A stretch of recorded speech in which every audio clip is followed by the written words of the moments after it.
This is Andrea Askowitz of Writing Class Radio. Our submission period is now open. Send us your best personal story, 1,200 to 1,500 words on any topic.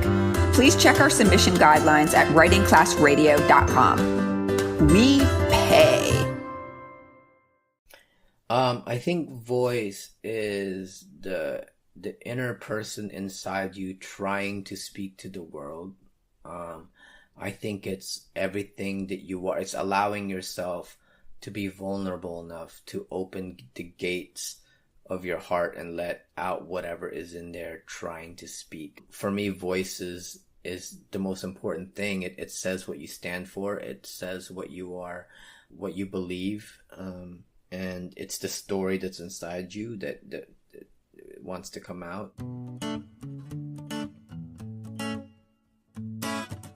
That was Asia Sampson of the Asia Project, and this is Writing Class Radio, where you'll hear true personal stories from the students in our class and a little bit about how to write your own stories.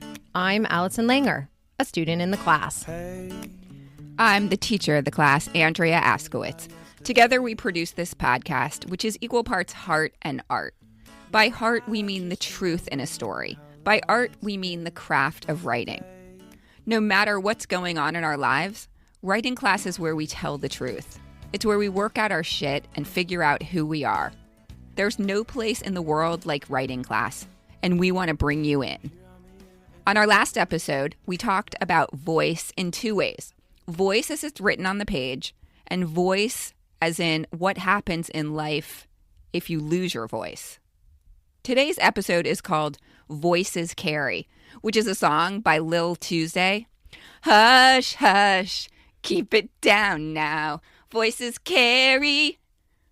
A voice is a musical instrument. Or not. We just had to sit through that song. That is for sure not a musical instrument, your voice. We're talking about how our physical voices can carry a story with inflection, pace, volume, tone, and pitch. Yeah, voice can make us love a story we might otherwise not even like or understand. Sometimes I get totally lost when I read poetry, but when I hear it out loud, I get it. Just by the intensity of voice, I just feel emotion and I'm drawn in. Today on our show, we have a special guest, Asia Sampson. This guy is turning me straight, I swear.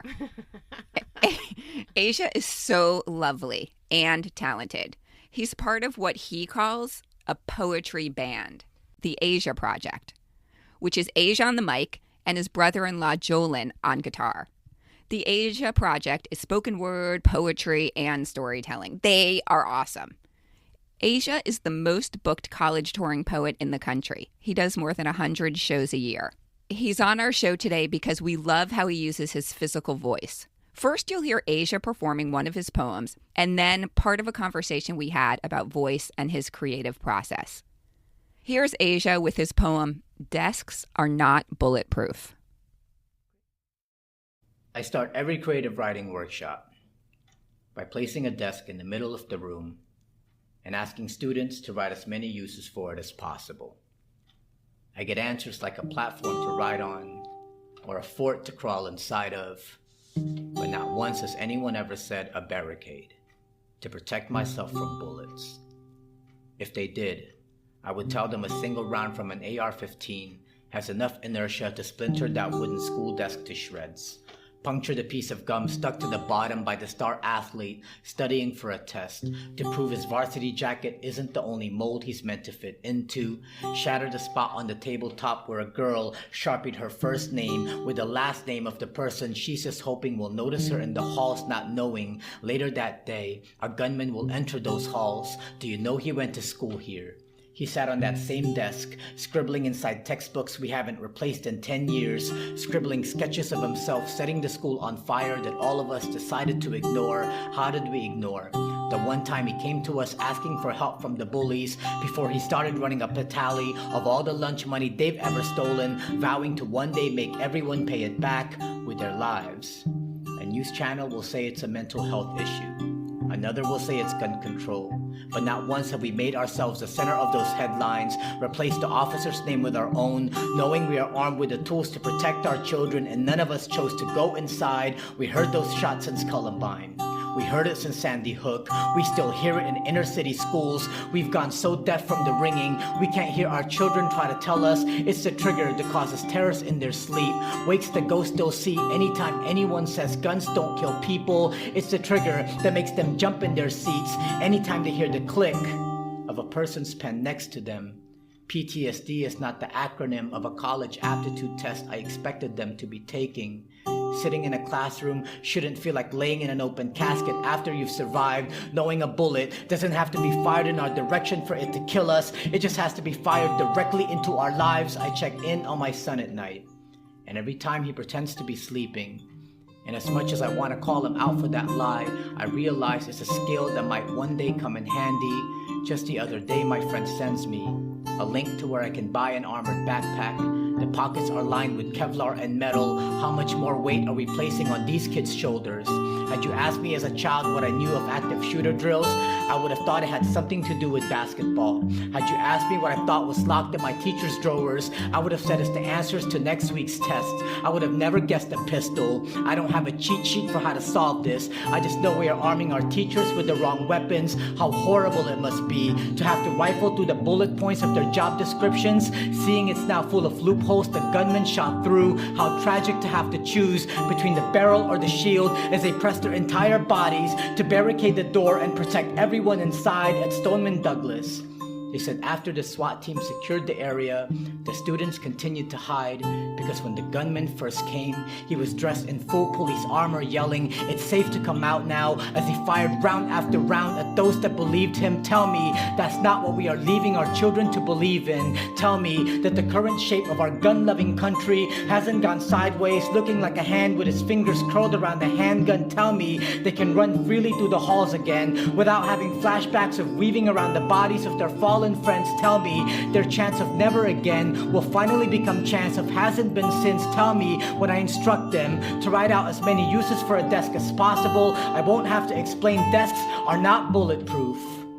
I'm sorry it's something you had to learn in the first place, but I hope one day we'll get it right and you'll believe us again when we say you are safe, you are safe, you are safe.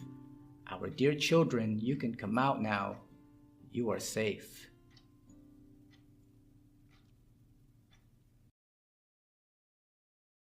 Wow. Okay. Woo. I love it. Yeah. I mean, it's intense. Really, really intense. I do think if I had read that on the page, I would kind of get it. But when he goes into it and the pace and the tone and when it's so intense that I felt it in my gut. I know. I get chills in these two different parts. Like when he goes into the part about, like, he kind of slows down when he's getting into the part where he brings in his son. And then at the very end, he slows down again. And I'm just like, oh. It's amazing when he slows down because I don't even notice that I'm like all like tense. And then when he slows down, I'm like, oh, it's a huge relief. Yeah. Right. It's amazing. Right. Speeds up and you're like, ah! And then he slows down and you're like, oh, yeah. So good. He's damn good.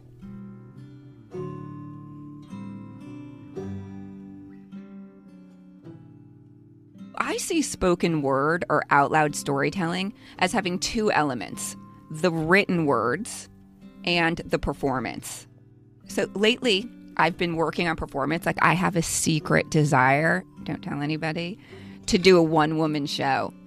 And I've been dying to know how Asia is so good at performance. So I asked Asia to talk to us. Up after the break, my conversation with Asia. Hey, writers. For the last 45 years, I've been going to tennis clinics to practice forehand, backhand serves. What does this have to do with writing? Well, practice, I've learned in the last 45 years, is what it takes to get good at anything. And that's why Writing Class Radio hosts a tips clinic, a writing tips clinic. We do this every second Saturday so that we can all practice going to scene, writing like we speak, omitting needless words, everything that it takes to become great, or at least better at writing. So join us every second Saturday from 12 noon to 1 Eastern Time on Zoom. To join, go to writingclassradio.com and click the link for the Tips Clinic. It's $10, and believe me, it's a lot cheaper than a tennis clinic. See you there. We're back with Asia Sampson, and we're talking about voice. You just heard Asia perform his new poem, Desks Are Not Bulletproof. I just want to say that this guy is a genius. For anyone who's never tried to do this or remember this, or this guy does it from memory. It's crazy. Yeah, he does. He performs all his poems just out of his mind, out of his body. Yeah, well, I'm dying to hear his process because I almost never understand poetry. It moves too fast. It's like sometimes just too vague. I'm only getting little bits and pieces. And for my little brain, the way I process, it doesn't work. But this guy tells a story so well, and he uses his voice and his tone expertly. And I am able to follow along with zero issues. I love him. I love him too. When I talked to him for this episode, it was so much fun, and I learned all his secrets. We talked for like an hour. It was so generous and awesome. That's cool. I asked him how he starts writing the poems. I wanted to know, okay, do you start with the written word or the performance? And here's what he said. All my poems always start with sound and tone for me. Like, okay, I'm going to write about my sister's death. How did I want that to sound, right? Or I'm going to write about my love for Jess and the angle that I'm going to come at it with. How do I want that to sound first? So a lot of times in my head, I already know how it's going to sound. I may not have the words, but I know how it's going to sound, right? Part two is, what's the takeaway for me? Like, what's the message I'm giving out here? You can look at it in the way of songs. Some songs just put you in a mood, right? So I always know the sound of it, the tone of it, right? I don't know the exact sound. I don't know the chords or the melody. I don't even know the words. I just know I want it to sound reflective, or I want it to sound mundane, or I want it to sound, intimate and vulnerable, or I want it to sound hilarious and upbeat. That's how I already know where the tone of this, where it's going to be. Right? So you go for a mood in a way. You go for a mood and a sound. Mood and sound, yeah.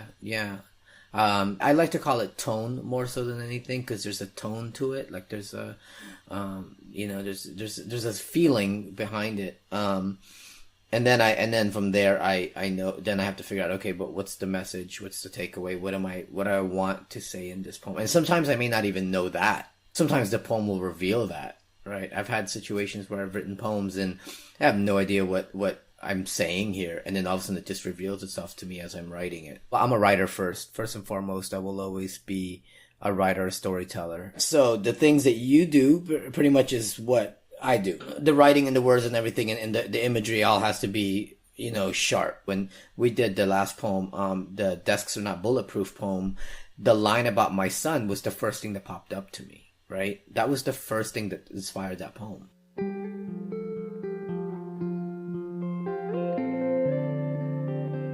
The poem started when I was putting my son to bed, and he was in the room, and I could still hear him playing. I'm like, okay, I need to go in there and tell him he needs to go to sleep. So Wait, I walk let's in back there. up for a second. So you have a son. His name is Eris. He's 3? Yeah, 4? he's 4. So I go in there, and now he's laying down, and he's like, I look, and I could, like, his eyes were closed, but his eyes were closed in a way where you can tell he's forcing them closed. You know what I mean? Yeah. Like, he doesn't know he's not a good enough liar to try to, And I'm like, and I was about to call him out on it. And I'm like, man, and I started thinking, like, what if, for some reason, that just connected me to these school shootings. It just connected me to all the stuff. Like, I wonder if kids are pretending to do the same thing when there's a gunman coming into the room, right? And I'm like, God, that was so heartbreaking. And so that moment right there with him, that intimate moment with him, sparked the poem. So that one didn't start with a tone, actually, that poem. It exactly. did. It did. Because the tone was that silent, quiet, feeling of my son sleeping in bed.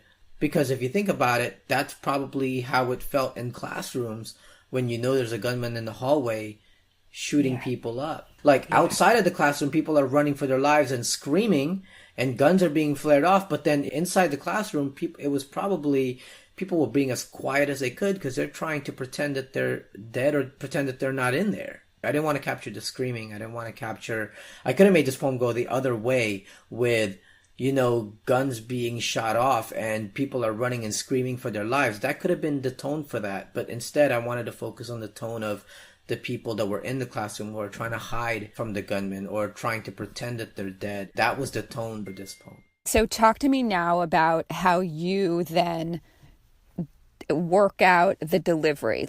Do you consciously pace yourself in a certain way, speed up, slow down, get louder?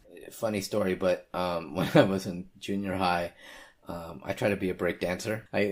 Pop locking. There was a guy who would teach, who was teaching me how to dance that way.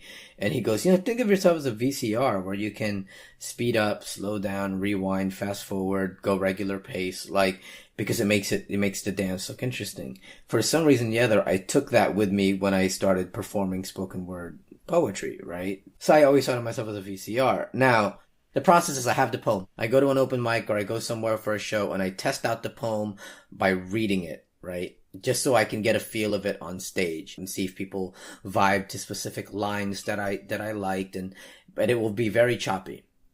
And then when I decide, okay, I want to put this in my arsenal, then I learn it, I put the paper away, and then I perform it for the first time, without paper.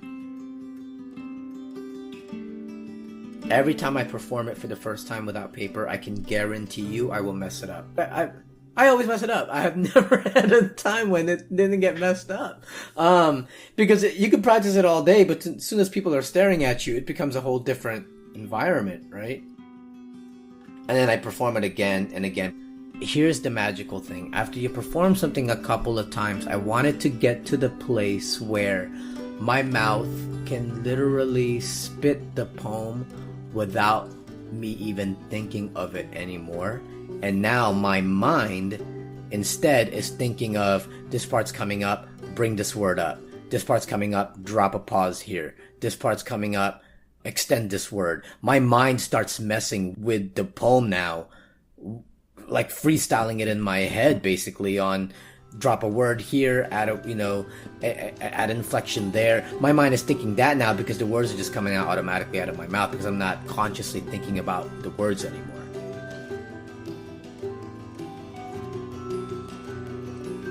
It becomes a magical place where the poem becomes such a part of you that because you've performed it so many times, you can literally lose yourself in the performance because you're not even thinking about the words anymore. You're not conscious of what's coming up next. Your mind is playing it like a symphony. And that's the part that I teach. That's the part that I teach, is that get to the point where the poem becomes so automatic that you can play it like a symphony without you even thinking about the words anymore. People don't get to that point because they're too worried about, I need to perform a new poem next week. I'm going to an open mic. I've performed this poem too many times and I can't do that same poem. I'm going to write a new poem. You never let the poem get to that place where it becomes such a part of you that it just comes out automatically. That's the magic moment.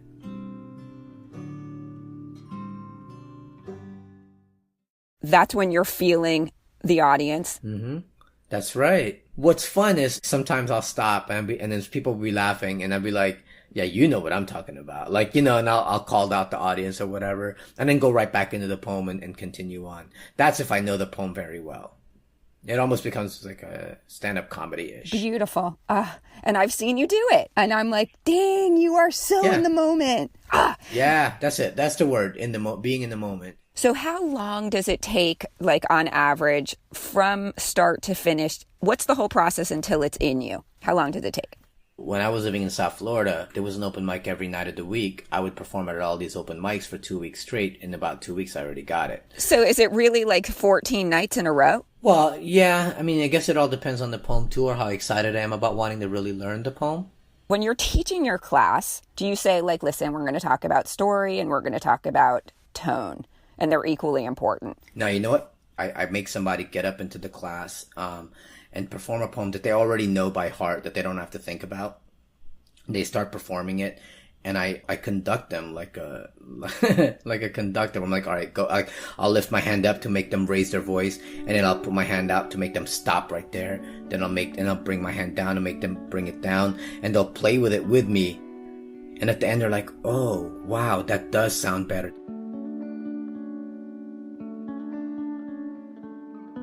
The writing stuff that I teach, and when I'm talking about writing and talking about storytelling and writing words, I do, the basic formulas and things like that. But the performance stuff, there is no lecture. There is no, all right, you just do this. No, it's hands on. Like, you just come on and through that practice, they can see what it is that I'm doing and why I'm moving them through it a certain way.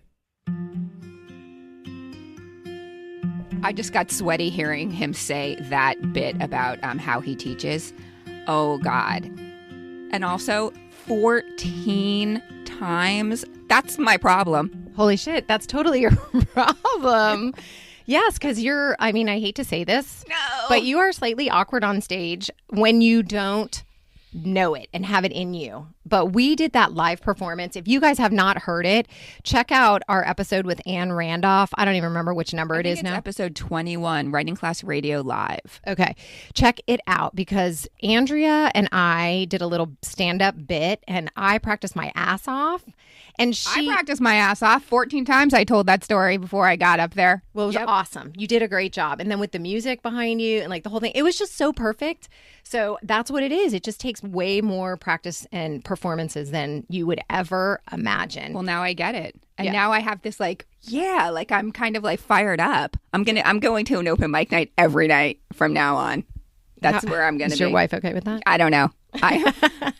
So Asia's coming to teach a class for Writing Class Radio and anyone else who would like to sign up. It is June 23rd, 2018 from 10 to 4 at the Low Art Museum in Coral Gables. And it's only $100. And it is 10 to 4.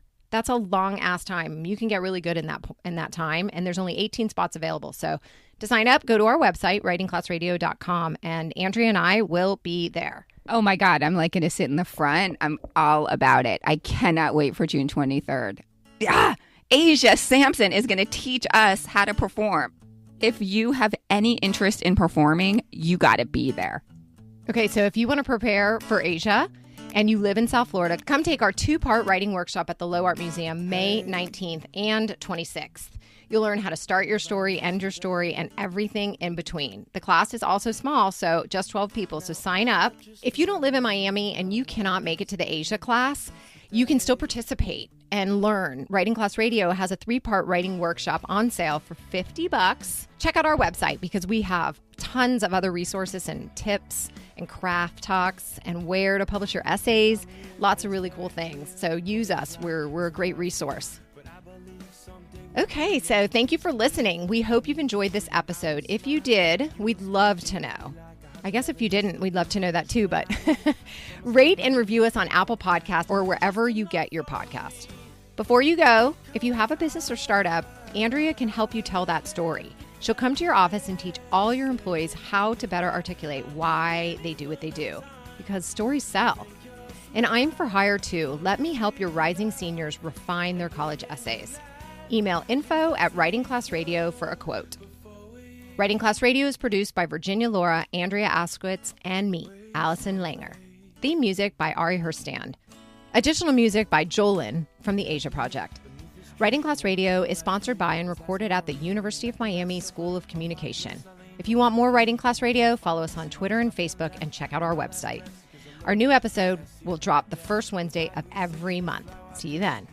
Until then, there's no better way to understand ourselves and each other than by writing and sharing our stories. Everyone has a story. What's yours?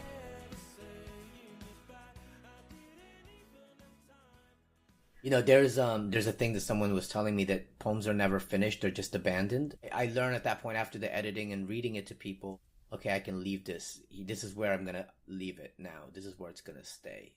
Hey there, this is Todd Arkell, host of The Mental Approach. Thank you for taking the time to listen to The Mental Approach. I created this series for parents and their athletes because everyone is training their physical skills, but so few of you are training your mind.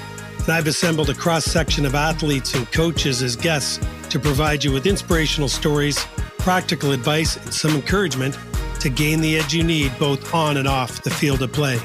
This show is available on Apple Podcasts, Spotify, Amazon Music, and of course at thementalapproach.com.